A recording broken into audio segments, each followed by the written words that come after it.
સુરતના અલથાણની એક પોશ હોટલમાં દારૂની મહેફિલ ચાલુ થવાની હતી એ પહેલા જ પોલીસ ત્રાટકતા લોકોના હોશકોશ ઉડી ગયા હતા।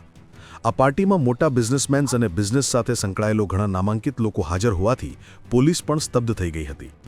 એક કારમાં પાછળ બિયરના કેન સ્પષ્ટ જોવા મળ્યા હતા।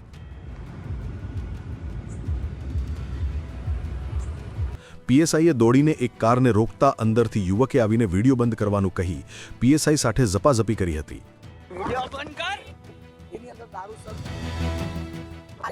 યુવકના પિતા સમીર શાહે પોતાની લાગવગ લગાવી પીએસઆઈને ફોન પર વાત કરવાનું કહી બચ્ચા હે સર કહીને યુવકને છાવરવાનો પ્રયાસ કર્યો હતો।